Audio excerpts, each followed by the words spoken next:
Welcome, Battletech enthusiasts.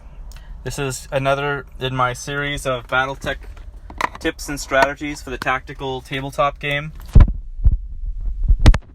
I'm going to talk about 4,000 battle value specifically. So when you design an army or a set of lances, you may want to keep these battle modules, I call them a battle module, of 4,000 battle value ready in the ready to go in your mind. So if you find out you're playing a 12,000 battle value game, for example, instead of thinking of that as 12,000 battle value, think of it as an 8,000 value game plus a 4,000 value game. And so it's easy to come up with modules, or these battle modules, that work well together. So, for example, your 8,000 battle value game, you might have some ideas for some mechs and lances, but then you don't know how to get up to that rest of that 12,000 battle value easily. Well, you whip out this 4,000 battle value module, and it works just fine by itself. So, examples of a 4,000 battle value module would be, for example, a dragon and 2 spiders.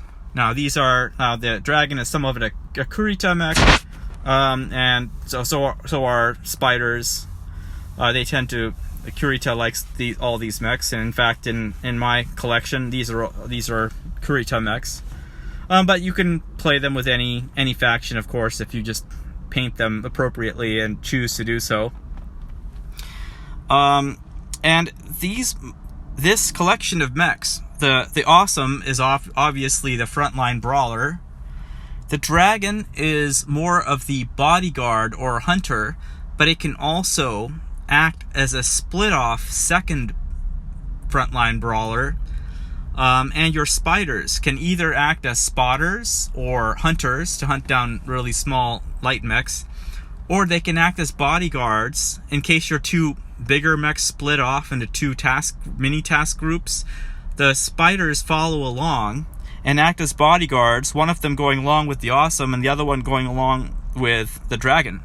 So now you suddenly have a lance which can split and still function effectively, or it can stay together and have the 2 spiders sort of scout around and do subterfuge in the back side of your enemy, hunting down their LRM carriers or whatnot, or other high-value unprotected assets or objectives.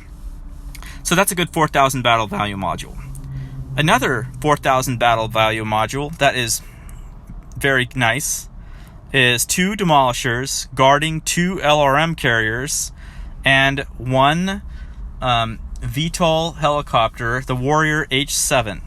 That one is good because you can spot for the LRM carriers while your demolishers sit and stay with the LRM carriers. The entire module, that little miniature traveling metal fortress, stays together tightly packed.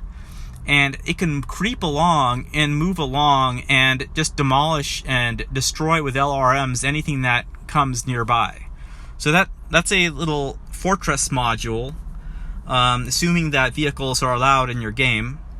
If the other player doesn't want to have helicopters or VTOL, then you can maybe convince them that you should use some Swiftwind scout cars instead to replace your VTOL.